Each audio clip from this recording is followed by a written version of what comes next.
이 목사님께서 제2계명 너를 위하여 라는 제목으로 말씀 증거하시겠습니다.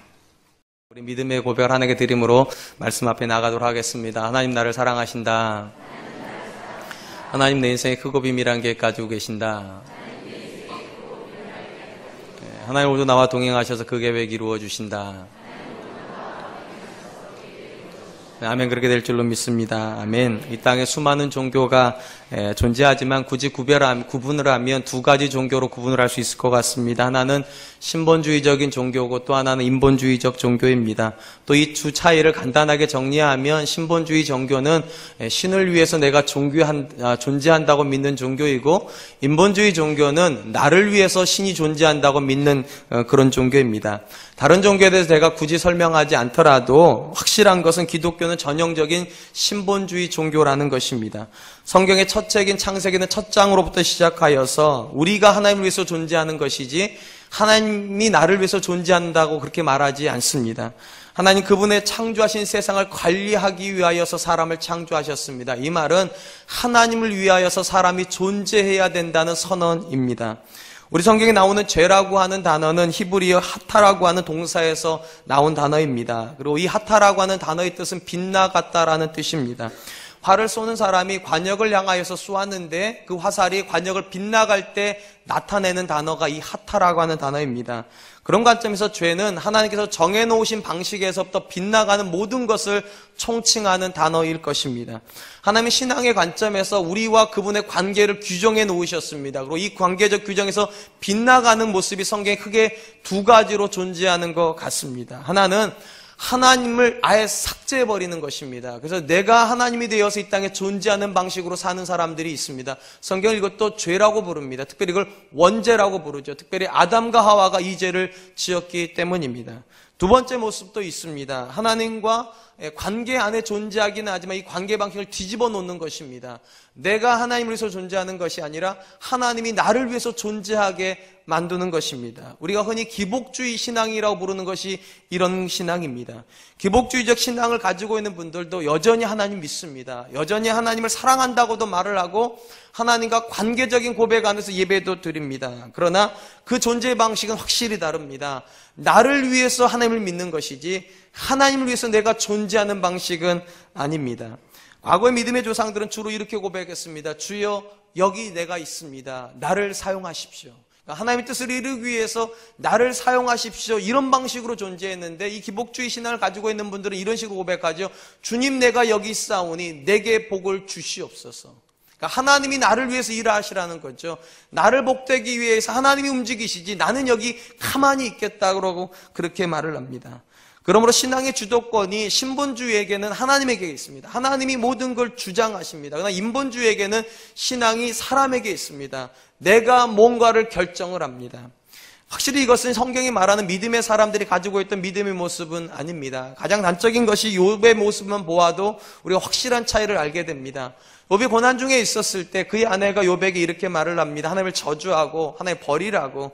그때 욥이 아내에게 이렇기 말을 합니다. 욥기 2장 8절로 10절에 욥이 제 가운데 앉아서 질그릇 조각을 가져다가 몸을 굽고 있더니 그의 아내가 그에게 이르되 당신이 그래도 자기의 온전함을 굳게 지키느냐 하나님을 욕하고 죽으라. 그가 이르되 그대의 말이 한 어리석은 여자의 말 같도다. 우리가 하나님께 복을 받았은즉 화도 받지 아니하겠느냐 하고 이 모든 일에 욥이 입술로 범죄하지 아니하니라. 욥의 아내는요 신앙을 인본주의적 관점에서 이해를 합니다. 그러니까 내게 유익이 없다면 하나님 버려야 된다는 거예요. 하나님 더 이상 나를 위해서 일하지 않지 않냐는 거죠. 욥의 생을 보니까 도무지 하나님께서 욥에게 복을 주시는 것 같지 않아요. 그러니까 하나님이 너에게 복을 주지 않으니까 너도 하나님을 저주하고 떠나가라고. 그게 인본주의적 신앙의 고백입니다. 그런데 욥이 그 아내에게 뭐라고 말합니까? 당신의 말이 어리석다고. 하나님이 내게 복을 주셨으면 왜 저주는 안 주시겠냐고. 주도권이 하나님께 있어요. 신본주의예요. 하나님이 기뻐하시는 일이 내 인생에 일어나는 것이고 때로는 하나님께서 내 인생에 어려움이 있기를 원하신다면 그거 받아야 된다는 거예요. 그러니까 욥과 아내는 같은 이불을 쓰고 있기는 하지만 전혀 다른 신앙을 가지고 있는 것을 보게 됩니다. 한 사람은 신본주의예요. 철저하게 하나님께 맞추고 있어요. 한 사람은 인본주의예요. 철저하게 자기에게 맞추고 있습니다. 사랑하는 성도 여러분, 저는 지금 이 순간 저와 여러분들이 하나님 앞에 예배하고 있기 때문에 분명히 우리는 하나님과 관계가 있는 사람들입니다. 하나님 없이 사는 사람은 아닌 게 틀림이 없습니다. 그렇다고 하여서 우리가 신앙이 있는 사람인가? 그건 다른 이야기입니다. 왜냐하면 신앙이라고 하는 것은 관계적인 형성이 어떻게 되느냐에 따라서 신앙일 수도 있고 또는 그 신앙이 아닐 수도 있기 때문입니다. 여러분들에게 있어서 하나님은 여러분과 어떤 관계 속에 있습니까? 내가 하나님을 위해서 있습니까? 아니면 하나님이 나를 위해서 있습니까? 우리는 하나님을 위하여서 자녀를 키웁니까? 우리는 하나님을 위하여서 사업을 하며 우리는 하나님을 위하여서 교회를 섬깁니까? 아니면 내 자녀를 조금 더 잘되게 하기 위하여서 하나님을 섬기고 내 사업을 조금 더 성공시키기 위해서 하나님을 섬기고 내 인생 자체가 사람들에게 그렇게 성공이라고 하는 단어로 포장되어지기 위하여서 하나님을 섬깁니까? 분명한 것은 하나님께서 우리를 이 땅에 내실 때 근본적인 목적은 하나님을 위하여서 우리가 존재하게 하는 것입니다. 신본주의적 관점으로 살라고 우리를 내놨는데 많은 경우는 우리의 신앙이 신본주의가 사라져버리고 인본주의, 나를 위하여서 내가 중심이 되는 신앙생활을 하게 됩니다. 그리고 이렇게 하나님 중심에서 사람으로 넘어오는 인본주의로 신앙이 바뀔 때 그 정중앙에 존재하는 것이 우상이라고 하는 단어입니다. 그리고 하나님께서 성경에서 가장 금하시는 것이 바로 그 우상 숭배입니다. 하나님께서 두 번째 계명에서 우리에게 주신 말씀이 그거죠. 우상을 섬기지 말라고. 하나님 제1계명을 통하여서 하나님 외에는 다른 어떤 신도 우리에게 있으면 안 된다고, 하나님 앞에 있으면 안 된다고 그렇게 말씀해 주셨습니다. 이런 관점에 놓고 보면 1계명 안에 이미 우상 숭배가 금지되어 있음을 알게 됩니다. 다른 신은 존재하지 않으니까 우상은 섬길 수가 없잖아요. 그러면 1계명이 2계명을 포함하고 있는 거 아닙니까, 사실은? 근데 왜 우리 성경은 2계명을 또 이렇게 길게 써놓았습니까? 이미 우리 상식적으로 생각해 보면 다른 신이 존재하지 않는다면 다른 신을 만든 것도 불가능한 거잖아요. 근데 왜 우리 성경에는 하나님께서 다른 신은 없다고 말씀하시고서 2계명에서 이렇게 하늘에 땅에 있는 것도 어떤 것도 형상을 만들지 말라고 하는 이 우상 숭배에 대한 금지명을 또 주시는 걸까요? 이는 매우 간단합니다. 우상 숭배라고 하는 것이 단순히 다른 신을 섬기는 거라면 1계명으로 끝나는 겁니다. 근데 놀라운 것은 신앙 안에도 우상 숭배가 있다는 거예요. 교회 바깥에만 우상 숭배가 있는 것이 아니라 교회 안에도 우상 숭배가 있다는 거예요. 그리고 그 우상 숭배를 금하는 계명이 2계명입니다. 궁금한 건 이겁니다. 정말로 교회 안에도 우상 숭배가 있고 이스라엘 땅 안에도 우상 숭배가 있었는가? 하나님의 이름으로 하는 우상 숭배예요. 예배드리면서 하는 우상 숭배가 있었는가? 있었습니다.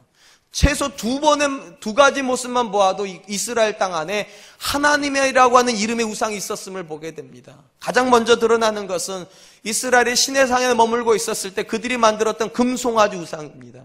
모세가 하나님을 만나러 시내산에 올라갔습니다. 40일이 되어도 내려오지를 않습니다. 그래서 이스라엘이 불안해져요. 그리고 아론에게 가서 이렇게 말하죠. 이 사람 모세가 어떻게든 우리는 알지 못하니까 우리를 위해서 신을 하나 만들어 달라고, 우리를 가나안 땅으로 인도해 줄 신을. 그래서 아론이 그들의 말을 듣고서 그들에게 금기고리를 받습니다. 그리고 금기고리를 가지고 우상을 하나 만들어요. 송아지 우상을 만듭니다. 그리고 그 송아지 우상을 받아들였을 때 이스라엘이 이렇게 말했다고 성경 기록합니다. 출애굽기 32장 4절. 아론이 그들의 손에서 금기고리를 받아 부어서 조각칼로 새겨 송아지 우상을 만드니 그들이 말하되 이스라엘아, 이는 너희를 애굽 땅에서 인도해낸 너희의 신이로다 하는지라. 여러분, 금송아지를 받아들고 그들이 이렇게 말하지 않았어요? 금송아지다 이렇게 말하지 않았어요. 이는 너희를 애굽 땅에서 인도해낸 너희의 신이라. 누구라고 불렀다는 겁니까? 하나님이요. 하나님이라고 불렀다는 거예요. 더 놀라운 것은 그 다음 날이 안식일이었습니다. 토요일이었단 말이죠. 근데 그때 아론이 뭐라고 말하는가 이렇게 얘기를 합니다. 출애굽기 32장 5절로 6절. 아론이 보고 그 앞에 제단을 쌓고, 이 그 앞이라고 말하는 건 금송아지입니다. 금송아지 앞에다가 제단을 쌓고 이에 아론이 공포하여 이르되 내일은 여호와의 절이리라 하니 이튿날 그들이 일찍이 일어나 번제를 드리며 화목제를 드리고 백성이 앉아서 먹고 마시며 일어나서 뛰놀더라.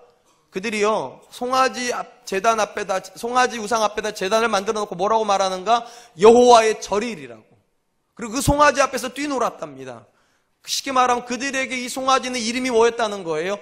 여호와였다는 거예요. 하나님이라고 하는 이름으로서 우상을 섬겼습니다. 또 한 번이 있습니다. 남유다하고 북이스라엘이 나누어졌던 시절이 있었습니다. 분열왕국 시대라고 부르는데요. 이 분열왕국 시절에 북이스라엘 첫 번째 왕이 여로보암이었습니다. 이 여로보암에게 12족속 중에 10족속이 따라 올라갔습니다. 그래서 북쪽 이스라엘 형성했어요. 근데 이 여로보암에게 근심이 하나가 있습니다. 나라는 둘로 쪼개졌는데 믿는 하나님은 한 분이었어요. 나라는 두 개인데 하나님은 한 분이. 거기까지는 괜찮아요. 그런데 이 하나님을 섬기는 예배당도 하나밖에 없어요. 예루살렘 성전. 더 큰 문제는 그 예루살렘 성전이 남쪽 유다에 있다는 거예요. 이게 이 여로보암에게는 심각한 문제입니다. 왜냐하면 이게 자꾸만 왔다 갔다 하면 사람들이 불편하잖아요. 그러니까 이렇게 생각할 수 있다는 거죠. 에이, 뭐 이렇게 복잡해. 차라리 그냥 밑에 쪽으로 내려가자고. 우리가 서현동에서 정자동으로 오니까 굉장히 불편하시죠? 불편하시죠? 견딜만 하신가 봐요? 불편하시면 이사 오세요. 그런 거라는 거죠, 이게. 그러니까 여로보암 생각에 이러다가 이사 가버리면 어떻겠냐는 거예요. 그 근심이 성경에 그대로 녹아져 있어요. 이렇게 되어 있습니다. 열왕기상 12장 27절.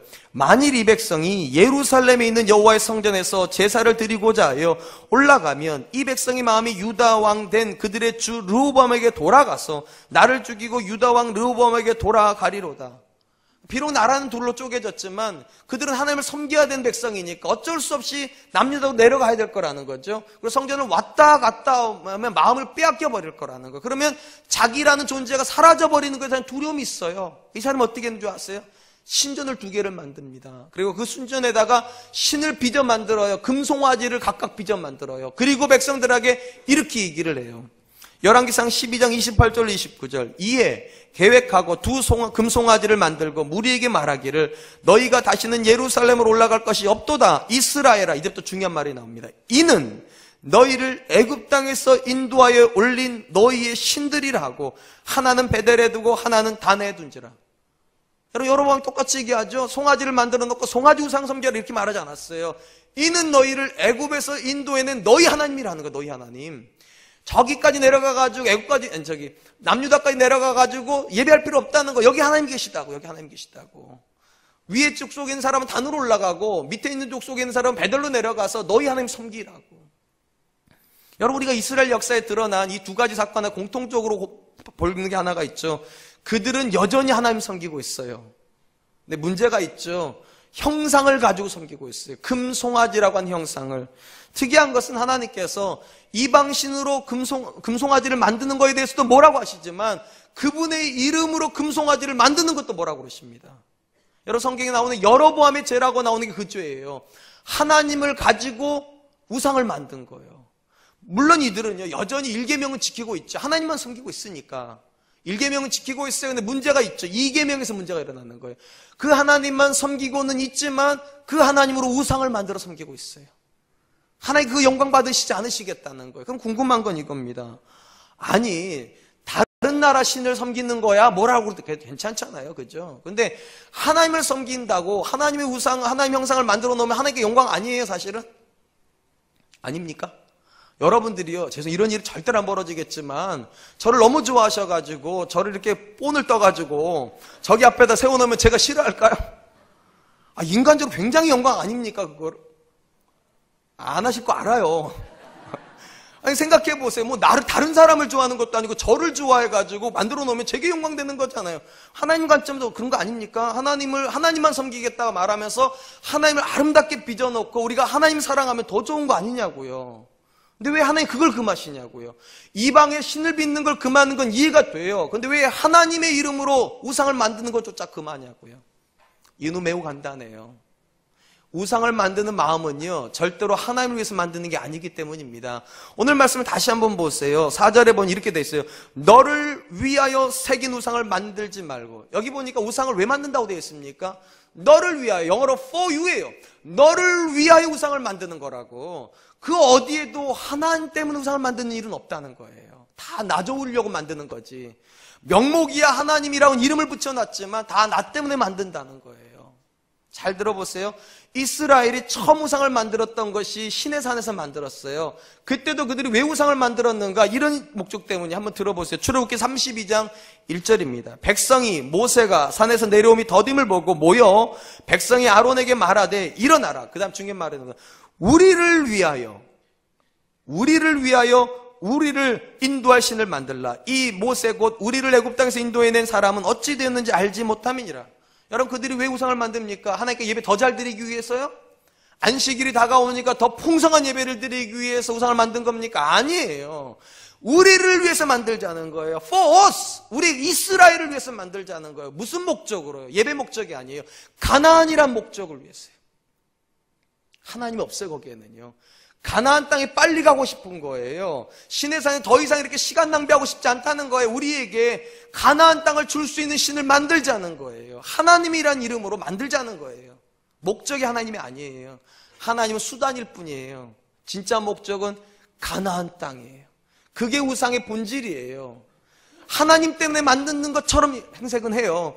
하나님 때문에 예배 드리는 것처럼 얘기는 해요. 근데 그 중심에는 하나님이 없어요. 예배해가지고 내 자녀 잘 될 거라고 생각하는 거죠. 예배하면 우리 집이 잘 될 거고, 예배 드리면 내 남편 사업 잘 될 거고, 그게 목적이에요. 예배는 그냥 수단일 뿐이에요. 하나님께 말씀하시는 게 그거예요. 너희를 위하여 우상을 만들지 말라고. 그것이 아무리 하나님의 이름일지라도 그거는 우상이라는 거예요. 그러므로 여러분, 우상 숭배는 단순히 뭐를 섬기느냐, 뭐를 빚느냐 그런 문제가 아니에요. 동기가 문제, 동기가요. 우상을 만드는 동기는 하나님 때문이 아니라는 거예요. 그건 인본주의예요, 인본주의. 우리를 위하여서, 나를 위하여서 만든다는 것입니다. 그러므로 여러분, 신본주의가 인본주의로 타락하면 우상숭배가 일어나는 거예요. 하나님을 위하여서 존재해야 되는 존재가 하나님은 사라져버리고 다른 무언가가 목적이 될 때, 돈을 벌기 위해서 하나님을 섬긴다든지, 자녀를 성공시키기 위해서 하나님을 섬긴다든지, 하나님을 섬기는 것이 수단이 되고 다른 무언가를 얻으려고 한다면 그건 다 우상숭배라는 거예요. 사랑하는 성도 여러분, 이스라엘이 왜 시내산에서 금송아지 만들었습니까? 시내산 가나안 땅 가고 싶었어요. 북이스라엘의 초대왕이었던 여로보암이 왜 우상을 만들었습니까? 자기의 왕권을 견고하게 만들고 싶어가지고요. 자기 백성을 붙잡고 싶어 놓고, 그러니까 하나님이라는 이름으로 자기 백성을 붙잡아 놓고 싶어가지고 우상을 만들었어요. 거기 어디에도 하나님의 영광 없어요. 거기 어디에도 하나님의 이름이 존귀케 된 거 없어요. 다 자기 목적만 존재할 뿐이에요. 그러므로 여러분, 우상은 내 뜻이 하나님 뜻보다 앞설 때 나오는 겁니다. 내가 더 하나님보다 더 중요해질 때, 내 인생에 있는 무언가가 하나님보다 중요해질 때 우리는 하나님이라고 하는 이름으로 하나님께 예배드리는 거예요. 그거 이루려고. 예수님께서 공생애를 하시는 동안에 그분의 공생애 기간에서 가장 예수님 인기가 높았을 때가 언제인 줄 아십니까? 예수님 인기가 하늘을 찌르었을 때. 그게 오병이어로 5,000명을 먹였을 때입니다. 오병이어로 5,000명을 먹였다는 이야기는 단순히 5,000명만이 그 자리에 있었다는 얘기는 아닙니다. 왜냐하면 20세 이상의 남자만 5,000명이었으니까 아이들, 여자들, 나이 드신 분까지 합치면 3만 명 이상 되겠죠. 그 정도 될 겁니다. 어마어마한 숫자가 예수님 앞에 와 있었고, 그들이 오병이어로 배가 불려지자마자 그들이 하려고 했던 행동을 성경에 이렇게 기록을 합니다. 요한복음 6장 15절. 그러므로 예수께서 그들이 와서 자기를 억지로 붙들어 임금으로 삼으려는 줄을 아시고 다시 혼자 산으로 떠나가십니다. 오병이어로 배가 불러지자 그들이 어떤 일을 했냐? 억지로. 예수님이 원하서가 아니에요. 억지로 붙잡아가지고 왕 삼으려고 했다는 거예요. 저 같으면요, 마지못해 할 것 같아요. 뭐 예수님이 하려고 한 것도 아니고 그들이 억지로 하려고 그러는데, 근데 예수님이 그 의지를 아셨어요. 그래서 예수님께서 어떻게 하면 우리가 그 다음 얘기 잘 알아요. 제자들을 바닷가로 내보내시고 본인은 산으로 올라가십니다. 그리고 그 다음 얘기 잘 아시죠? 제자들은 바닷가에서 풍랑에 어려움당하고 예수님은 밤새도록 기도를 하세요. 그리고 예수님께서 어려움당하는 제자들에게 무리를 걸어가서 그 배 타고 가버나움으로 가십니다. 이렇게 해서 이제 광야를 벗어나셨어요. 근데 그 다음 날입니다. 그 다음 날 예수님께서 분명히 가버나움으로 가셔서 그들에게 그 오병이어를 먹었던 이들과 같은 땅이 존재하지 않았을 때, 그 오병이어로 배가 불렀던 사람들이 그 다음날 예수님 또 찾습니다. 광야로 나가보다 예수님이 계시지 않아요. 아무리 찾아도 벳사다에 존재도 하지 않아요. 그래서 어떻게 했는가? 그들도 배를 타고 가버나움으로 옵니다. 예수님에게 와요. 그리고 예수님을 딱 만났습니다. 만나자마자 예수님께서 그들에게 이렇게 말씀하세요. 요한복음 6장 26절 27절. 예수께서 대답하여 이르시되 내가 진실로 진실로 너희에게 이르노니 너희가 나를 찾는 것은 표적을 본 까닭이 아니요. 쉽게 말하면 예수님이 하나님의 아들이라고 믿어서 온 게 아니라는 거예요. 표적을 본 까닭이 아니요. 떡을 먹고 배부른 까닭이로다. 썩을 양식을 위하여 일하지 말고 영생하도록 있는 양식을 위하여 하라. 이 양식은 인자가 너희에게 주리니 인자는 아버지 하나님께서 인치신 자신이라. 예수님 당시 사람들이 예수님에게 막 달려오는 이유가 그들에게 믿음이 있어서가 아니라는 걸 아셨다는 거예요. 뭔가 봤다는 거, 저들이 예수님에게. 그들의 배를 채워주는 존재예요. 예수님이 일만 되면, 예수님이 우리 주님이 되시면, 예수님이 우리 왕이 되면 우리 배고플 일 없겠구나, 어려울 일 없겠구나, 오병이어로 5,000명을 먹이는 저 정도의 능력이 있는 분이 우리 왕이 된다면 부족할 게 없겠구나. 그거 보고 예수님 따라온다는 거, 그거 보고 뭔가 원하는 게 있어가지고. 예수님 뭐라 말씀하시는가? 썩어질 양식을 위해서 일하지 말라고. 쉽게 말하면 썩어질 것을 원하여서 나 따라오지 말라는 거예요. 난 그거 주지 않는다는 거예요. 나는 너희에게 뭘 주고 싶어 하는가? 썩지 않는 양식, 하나님이 너희에게 주고 싶어하는 영의 양식을 주고 싶다고. 여기 두 가지 갈등이 일어납니다. 그들이 원하는 게 있어요. 예수님에게 떡을 원해요. 예수님 주고 싶은 것이 있어요. 하나님께서 그들에게 주고 싶어하는 영의 양식이에요. 이 두 가지가 충돌하고 있어요. 여러분, 믿음은 어떤 것이 어느 걸 끌고 가는 것입니까? 하나님이 내게 주고 싶어하는 것이 내가 하나님께 원하는 걸 끌고 가야 됩니다. 이렇게 끌고 가야 돼요. 근데 지금 이들은요, 이걸 원하지 않아요. 이것만 원해, 이것만요. 떡만 원한다고요. 그리고 조건만 맞으면 여전히 예수님 쫓아갈 거예요. 계속 양식을 주시고 그들에게 이적을 베풀어 주시고 그들이 원하는 걸 주시면 그들은 따라갈 거예요. 예수님께서 그들에게 확인시켜 준 것이 있죠. 그들이 원하는 거 주시지 않겠다는 거예요. 그러자 어떤 일이 벌어졌는지 아십니까? 이렇게 되어 있어, 성경은. 요한복음 6장 66절. 그때부터 그의 제자 중 많은 사람이 떠나가고 다시 그와 함께 다니지 아니하더라. 여러분, 5,000명이 따라다녔는데요, 결국 몇 명 남았습니까? 12명이요. 제가 늘 말씀드리지만 신앙이 왜 어려운 줄 아십니까? 신앙은 내가 원하는 것을 얻는 게 아니기 때문이에요. 하나님이 주시고자 하는 것을 내가 원해야 되는 게 신앙이 굉장히 어려워요. 예수님도 그렇게 기도하시잖아요. 아버지여, 할 수만 있거든 이 잔을 내게서 비껴가게 하옵소서. 예수님이 원하시는 게 있어요. 그러나 나의 원대로 하지 마시고 아버지의 원대로 되기를 원합니다. 예수님이, 하나님이 원하시는 것 되는 거. 결국은 예수님께 어느 걸 놓습니까? 내가 원하는 걸 내려놓아요. 그리고 하나님이 원하는 걸 잡아요. 그게 신앙이에요. 근데 지금 이 5,000명 이 사람들은요, 자기가 원하는 걸 내려놓을 생각이 없어요. 끝까지 예수님께 요구를 하는 거. 그거 달라고, 그거 달라고. 예수님은 그들의 요구를 채워줄 싶은 마음이 없어요. 그거 내려놓으라는 거예요. 결과적으로 해서 5,000명과 예수님은 갈라집니다. 갈라져요. 여러분, 성경에 있어요. 그들이 만났던 예수님은 하나님 아들 아니에요. 그들이 만났던 예수님은 우상이에요. 그들의 배를 채워주는 우상이에요. 그걸 원하는 거예요. 주님에게 그걸 원하는 거예요. 하나님을 원하는 게 아니라 그걸 원하는 거예요. 내 자녀 잘 되게 해주는 거, 우리 가정 부유해지는 거, 우리 교회 커지는 거, 그걸 원하는 거. 주님께, 주님을 원하는 게 아니에요. 하나님을 원하는 게 아니에요. 예수님 거기서 돌아서시는 거예요. 사랑하는 성도 여러분, 여러분들에게 예수님은 어떤 예수님이십니까? 여러분들이 원하는 것을 기도할 때 예수님의 이름으로 기도합니다, 그런 분이십니까? 여러분이 원하는 걸 획득하기 위해서 써먹는 그런 이름이십니까? 예수님 그걸 거절하시는 거라고요. 왜냐하면 그건 우상이니까. 예수님은 어떤 분이십니까? 그분이 가는 길을 우리 보고 따라오라고 하는 분이죠. Follow me, 나를 따라오느니라. 그리고 그분이 가시는 길은 어느 길입니까? 하나님의 길이요. 하나님이 기뻐하시는 길로 그들의 백성을 끌고 가시는 분이세요. 그러므로 사랑하는 성도 여러분, 우리로 하여금 하나님이 원하지 않는 무언가로 가게 하는 모든 건 다 우상입니다. 그것이 형상이 아니어도 역시 우상입니다. 여러분의 마음의 의지여도 그건 우상입니다. 그런 관점에서 우상 숭배는 주도권의 싸움이에요. 주도권의 싸움이에요. 무엇이 나를 끌고 갈 것인가? 내가 원하는 것이 나를 끌고 갈 것인가? 그걸 성경은 우상이라고 부르는 거고, 하나님이 나를 끌고 가는 걸 성경은 믿음이라고 부르는 거예요.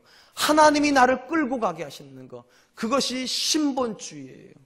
사랑하는 성도 여러분, 여러분들에게 있어서 신앙은 무엇입니까? 내가 원하는 게 중요한 게 신앙입니까? 아니면 하나님이 내게 요구하시는 게 중요한 게 신앙입니까? 저는 후자가 여러분의 신앙이기를 정말로 원합니다. 혹시 여러분의 신앙생활에서 오직 나만 존재하지는 않습니까? 나와 내 자녀와 내 가정만 존재하지는 않습니까? 교회가 어떻게 되든, 한국 상황이 어떻게 되든 그냥 나만 잘 되고 내 자녀만 잘 되고 우리 집만 잘 되면 교회야. 널린 게 교회인데 뭐, 널린 게 교회인데. 찔리세요? 킁킁 하시는 게? 죄송해요. 너무 경직되셔서. 사랑하는 성도 여러분, 신앙의 본질은요, 하나님께서 우리에게 주신 신앙의 본질은요, 나를 떠나서 너희가 아무것도 할 수 없는 게 신앙이라고 제가 말씀드렸잖아요. 그러니까 그분이 중심이어야 돼요. 그분 없는 내가 존재할 수 없으니까. 근데 우리는 자꾸만 이걸 어떻게 바꿔놓는가? 내가 없으면 그분이 없는 것처럼, 마치 내가 예배 안 드려드리면 그분은 존재하지 않은 것처럼, 내가 이 교회 안 나오면 이 교회 망할 것처럼, 내가 모든 게 중심에 들어가 있어요. 성경 그걸 다 우상이라고 부른다고요. 그러면 전 이 자리에 앉아있는 저와 여러분들이 그 우상 내려놓기를 축원드립니다. 그리고 다시 그 중심에 하나님 넣으세요. 그리고 하나님을 위하여 자녀 키우세요. 하나님을 위하여 가정 만드세요. 하나님을 위하여 예배하는 사람 되세요. 그러면 우리의 모습은 확실히 달라질 겁니다. 우리의 가정의 모습도 확실히 달라질 것이고 인생의 삶의 고백도 확실히 달라질 줄로 믿습니다. 또한 하나님께서 그분의 백성들에게 우상 숭배를 금하신 가장 중요한 이유 중에 하나는 그것이 하나님을 노엽게 만드는 일이기 때문입니다. 여러분 잘 생각해 보세요. 아까도 제가 말씀드렸잖아요. 나를 위해서 우상을 만든다고 그랬잖아요. 근데 나를 위해서 우상을 만드면 어떤 문제가 벌어지는가? 하나님 노여워하신대요. 그럼 그게 나를 위해서 되겠습니까? 그게 나를 위한 게 되겠냐고요. 그 나를 위한 게 되질 않아요. 그러니까 우상 숭배는 근본적으로 내게 유익이 없어요. 그러니까 내려놓으라는 거예요. 다시 한번 보세요. 5절 말씀에 그것들에게 절하지 말며 그것들을 섬기지 말라. 나 내 하나님 여호와는 질투하는 하나님인즉. 여러분 여기 나오는 이 질투한다라는 이 표현은요, 사람이 사람에게 느끼는 그 질투의 감정 그거입니다. 그거. 근데 본문에서 말하는 질투는 단순히 그런 정도가 아니에요. 극심한 분노예요. 극심한 분노. 하나님께서 우리가 하나님이 아닌 다른 누군가에게, 심지어 하나님의 이름으로 우상을 만들어 놨을지라도 다른 누군가에게 마음을 빼앗기는 모든 걸 극심히 싫어하신답니다. 왜 싫어하는가? 이유는 매우 간단해요. 하나님께서 가장 싫어하는 일을 성경에 이렇게 말하고 있기 때문입니다. 이사야서 42장 8절입니다. 나는 여호와니 이는 내 이름이라. 나는 내 영광을 다른 자에게 내 찬송을 우상에게 주지 아니하리라. 하나님이 절대로 안 하시고 절대로 싫어하신 일이 뭔가? 영광이 누군가에게 또는 우상에게 돌려지는 거랍니다. 이러면 여러분 하나님께서 무슨 에고이스트입니까? 맨날 나만 묵상해야 되고 하나님 그런 거예요? 하나님께서 하나님의 거울을 보시고 막 뻑가시고 그런 분이신 거예요? 우리 아들 녀석이 좀 그래요. 밤마다 이제 거울 보면서 이거 하면서 잘생겼다. 엄마 아빠에게서 이런 아들이 나온 건 은혜야 은혜 이런단 말이죠. 하나님 그런 겁니까? 다른 존재는 쳐다보지도 말고 가장 잘나신 하나님만 쳐다보라는 겁니까? 그런 개념이 아니에요. 하나님의 영광은 전제가 하나가 있어요. 은혜가 전제예요. 쉽게 말하면 하나님께서 우리 은혜를 주신다는 거예요. 분명히 은혜가 하나님으로부터 갔는데 영광이 엉뚱한 자에게 가면 안 된다는 거예요. 출발점이 하나면 하나님이시면 은혜가 간 다음에 영광은 돌아와야 된다는 거예요. 아주 단순히 말하면 제가 요즘 우리 두 아들을 키웁니다. 이제 얘들이 이제 중학교 들어가고 고등학교 들어가다 보니까 이제 등골이 빠질 것 같아요. 정말로요. 학원 다니는 거 하면 등등등이요. 학원을 엄청나게 다니니까 방학이라고 해서 제가 다 등록금을 내줬어요. 우리 아이가 등록금을 가지고 학원에 가서 공부했는데 성적이 올랐다고 아직 안 올랐어요. 올랐다고 쳐요. 근데 이 아이가 너무 흥분해가지고 가서 이러는 학원 선생님한테 선생님의 은혜입니다. 선생님 영광 다 받으세요. 제가 좋겠어요, 기분이요? 제 돈 냈는데? 학원 선생님 돈 내고 공부한 것 같다고 제 돈 냈는데? 그거랑 똑같다는 거예요. 분명히 은혜는 하나님이 주셨는데 엉뚱한 사람에게 가가지고 엉뚱한 존재에게 가가지고 영광을 돌리면 하나님이 분노하신다는 거예요. 질투하신다는 거예요. 그러면 여러분 생각해 보세요. 그럼 하나님이라고 하는 이름으로 우상을 섬기면 영광이 하나님께 가지 않겠나? 하나님만 섬기는 건데 여러분 아까 전에 말씀드렸죠. 누구를 위해서 신앙생활 하는 게 우상을 섬기라고 그랬습니다. 나를 위해서라고 했잖아요. 그러니까 나를 위해서 하나님을 섬기면은요 영광이 내게로 옵니다. 하나님께로 안 가요. 그거 똑같은 우상이기 때문에 그걸 가장 잘 보여주는 사람이 사울이라고 하는 사람이에요. 여러분 사울이 이스라엘의 초대왕이 되었을 때요 처음부터 그는 타락한 사람 아니었어요. 그는 굉장히 믿음 좋은 사람이었어요. 겸손한 사람이었어요. 그런데 그가 왕의 맛을 느끼기 시작하죠. 권력의 맛을 느끼면서부터 타락하기 시작합니다. 그 타락을 딱 보여주는 사건이 하나가 벌어집니다. 예배의 타락이 벌어져요. 블레셋과 전쟁이 벌어졌습니다. 7일을 기다립니다. 근데 사무엘이 안 와요.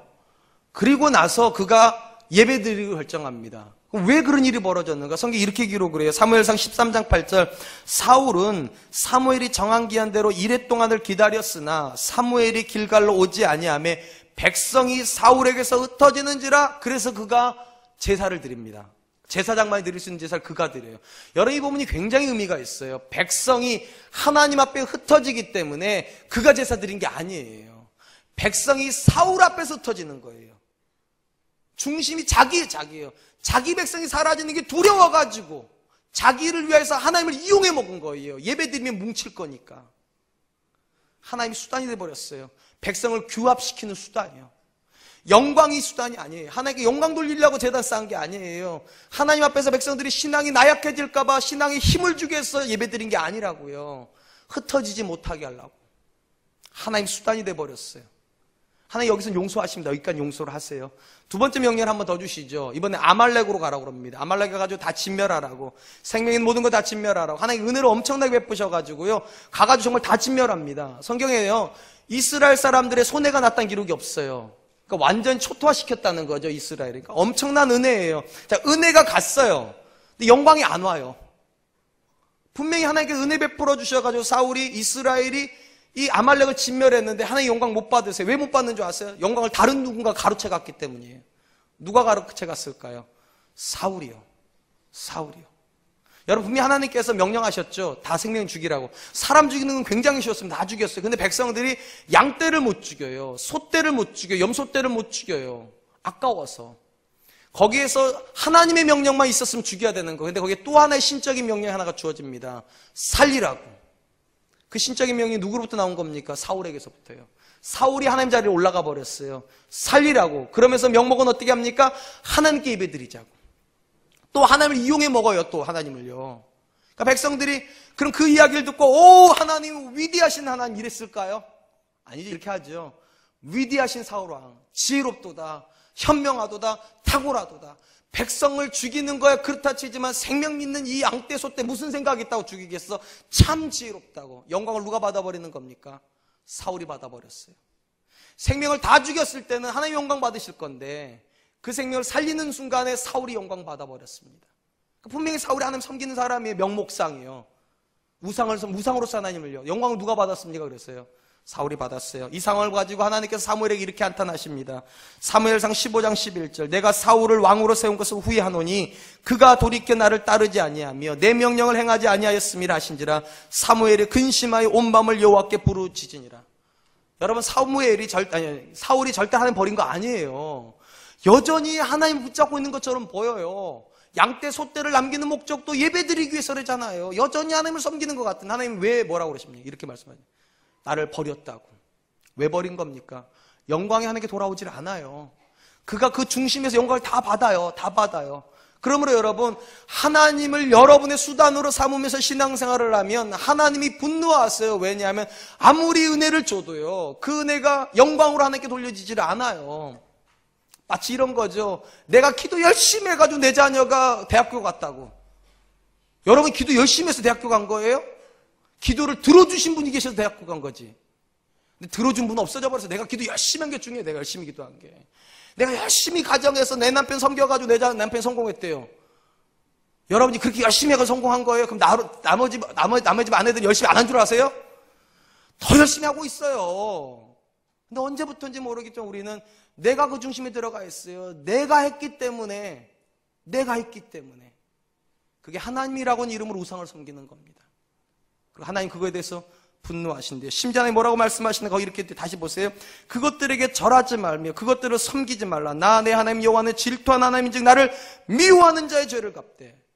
여러분, 하나님이라고 하는 이름으로 우상 숭배를 하면 그걸 하나님 뭐라고 말씀하시는가? 나를 미워하는 거랍니다. 나를 미워한다. 여러분, 이게 좀 이해가 안 돼요. 여러분, 내가 내 남편을 잘 성공시키기 위해서 하나님을 믿는 게 하나님 미워하는 겁니까? 우린 그거 잘 이해가 안 되잖아. 그죠? 아니, 하나님 저 그렇지 않아요. 비록 내 자녀 잘 되게 하기 위해서 기도 열심히 하고 내 남편 성공시키기라고 해서 기도 열심히 하지만 전 여전히 하나님 사랑해요. 이렇게 말할 수 있잖아요. 근데 왜 하나님이 이걸 미워한다고 말을 할까요? 이유는 매우 간단해요. 영광이 가는 대상이 내 중심이 가 있는 대상이에요. 쉽게 말하면 내가 하나님께 영광 돌리지 않는다는 말은 내 안에 하나님 아닌 다른 누군가가 들어와 있다는 거예요. 이미 일계명이 이미 깨져 있는 거예요.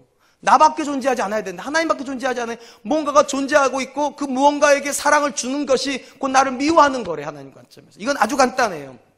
이런 일은 절대로 안 일어나겠지만 여러분의 남편께서 바람을 피우셨다고 생각을 하죠. 근데 여러분이 갑자기 이렇게 말을 하는 거 옆집에 가가지고 아무개 엄마 한번 들어보라고. 내 남편이 얼마나 사랑이 많은지 나도 사랑하고 그 여자도 사랑해. 여러분, 그렇게 말할 분들 계세요? 나도 사랑하고 그 여자도 사랑해. 내 남편 너무 사랑이 많아가지고. 그렇게 말할 사람 아무도 없어요. 근데 여러분 그거 아세요? 남자들은 이렇게 말하는 거 아세요? 당신도 사랑하고 그 여자도 사랑하는 거라고. 남자들은 그렇게 말해요. 당신을 미워해가지고 그 여자를 사랑하는 게 아니라 그 여자도 사랑하고 당신도 사랑하는 거라고. 근데 여러분들은 뭐라고 느끼시는 줄 아세요? 아니라고. 그 여자를 사랑하고 나를 미워하는 거라고. 하나님도 똑같아요. 우리는 하나님께 이렇게 항변할 수 있어요. 하나님, 저는 하나님도 사랑하지만 내 남편도 사랑하는 거예요. 하나님 뭐라고 그러는지 아세요? 아니라고. 너는 날 미워하는 거라고. 넌 날 미워하는 거라고. 우린 굉장히 억울하죠. 왜냐하면 나는 둘 다 사랑하니까. 아내 입장에서는 그렇지 않죠. 나를 미워하는 거죠. 하나님 똑같다는 거예요. 분명히 은혜는 내가 줬는데 그 은혜를 가지고 내 남편을 섬겨버리고 그 은혜를 가지고 내 자녀를 섬겨버리고 그 은혜를 가지고 나를 섬겨버리면 하나님 이렇게 말씀, 넌 날 미워하는 거라고. 더 심각한 문제는 미워하는 것을 그냥 놔두지 않으신다는 것. 3, 4대까지 갚으시겠다고. 여러분 이 말도 오해하지 마세요. 마치 저주를 연대시키는 것처럼, 연좌시키는 것처럼 그런 느낌을 썼는데 그런 느낌이 아니에요. 여러분 잘 생각해 보세요. 내가요, 하나님을 목적으로 신앙생활을 하는 것이 아니라 하나님을 수단으로 신앙생활을 한다고 쳐요. 그 신앙생활을요, 내 자녀가 봐요. 그 신앙에는 목적이 하나님이 아니에요. 그럼 그 자녀가 어떤 신앙생활을 또 할까요? 똑같이 나랑 똑같은 신앙생활을 한다는 거예요. 그럼 그 자녀가 또 자녀를 하면 어떻게 할까요? 또 그렇게 신앙생활을 할 거라는 거예요. 그게 3, 4대 내려간다는 거예요. 내게 복이 되지 않는 신앙생활을 3, 4대 하는 건 저주받은 거예요, 그거는요. 그러면서 하나님께 반대 얘기를 하세요. 내가 주는 계명대로 하나님을 목적 삼고 그분을 주인 삼는 신앙생활을 하는 사람에게 내가 어떻게 복을 주겠다고요? 1000대까지 복을 주겠다고. 그러니까 뭐가 진짜로 너를 위하는 거냐는 거예요. 뭐가 너를 정말로 위하는 거냐는 거예요.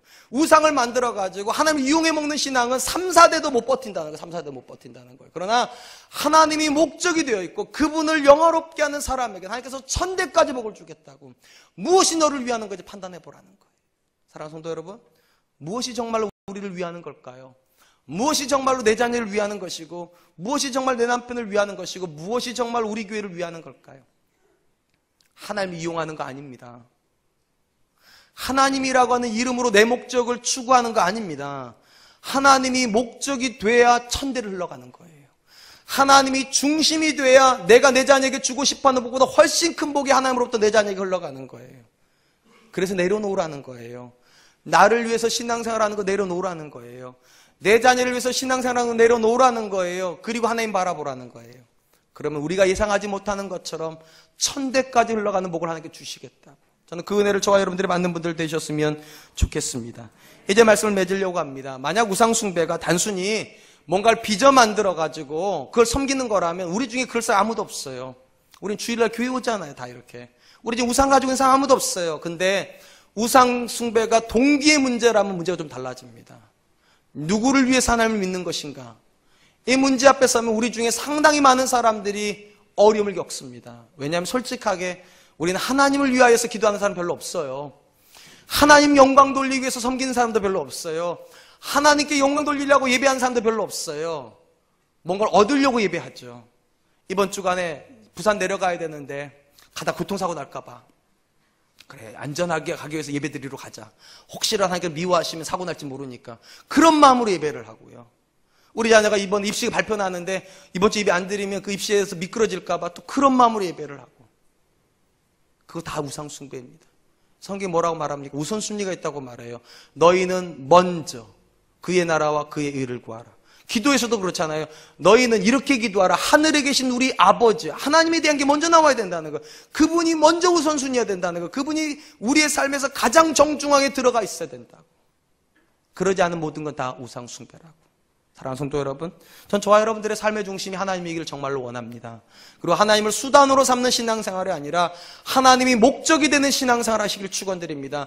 그러나 두려워하지 마세요. 하나님이 목적이 된다고 해서 여러분 인생이 사라지는 게 아니라니까 1000대까지 복이 거기서 흘러가는 거예요. 내가 목적이 되고 하나님 수단 되는 신앙생활은 3대, 4대에서 저주로 끝난답니다. 저주로. 어떤 길을 선택하시겠습니까? 전 저와 여러분들이 진정한 예배의 삶을 선택할 수 있었으면 좋겠습니다. 하나님이 목적 되시는 그런 신앙, 이번 한 주간 그런 신앙으로 하나님께 나아갈 수 있기를 주님의 이름으로 축원드리겠습니다. 이 시간 우리 하나님 앞에 찬양할 텐데요. 주를 위한 이곳에란 찬양입니다. 여러분, 하나님께서 이렇게 많은 사람이 앉아서 예배드리면 하나님께서 이 예배를 다 받으시는가? 이 찬양 가사가 그래요. 아니랍니다. 주를 위한 이곳에 하나님이 찾으시는 사람이 없답니다. 그래서 하나님 슬퍼하신대요. 왜 그런 사람이 없을까요? 삶의 방에 빗나가 있는 게 죄라고 그랬잖아요. 잘못 가고 있는 거. 하나님이 수단이 되는 건 다 잘못되는 거예요. 그분이 목적이 돼야 돼요. 그런 예배를 하여 하나님께서 받으신답니다. 하나님께 이 시간 이 찬양 드리면서 하나님, 제가 하나님이 목적인 신앙, 하나님을 중심에 놓고 있는 믿음 생활하게 하여 주시옵소서. 우리 이 찬양 하나님께 드리도록 하겠습니다.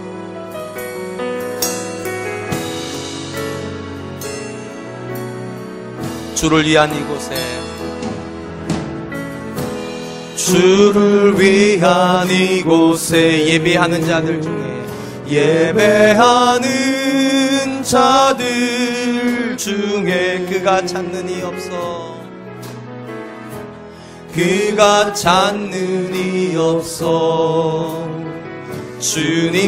주님께서 슬퍼하시네. 주님이 찾으시는, 주님이 찾으시는 그 한 사람, 그 예배자. 내가 그 사람 되길, 내가 그 사람 되길, 간절히 주께 예배하네. 주 은혜로 이곳에 서 있네. 주 은혜로 이곳에 서 있네. 주 임재에 엎드려 절하네. 그 어느 것도 난 필요 없네. 주님만, 주님만 경배해. 주 은혜로, 주 은혜로 이곳에 서 있네. 주 임재에 엎드려 절하네. 그 어느 것도 난 필요 없네. 주님만, 주님만 경배해. 다시 한번 하겠습니다. 주를 위한 이곳에, 주를 위한 이곳에 예배하는 자들 중에, 예배하는 자들 중에 그가 찾는 이 없어, 그가 찾는 이 없어. 주님께서 슬퍼하시네. 주님이 찾으시는 그 한 사람, 주님이 찾으시는 그 한 사람, 그 예배자. 내가 그 사람 되길, 내가 그 사람 되길, 간절히 주께 예배하네. 주 은혜로 이곳에 서 있네. 주 은혜로 이곳에 서 있네. 주 임재에 엎드려 절하네. 그 어느 것도 난 필요 없네. 주님만, 주님만 경배해. 주 은혜로, 주 은혜로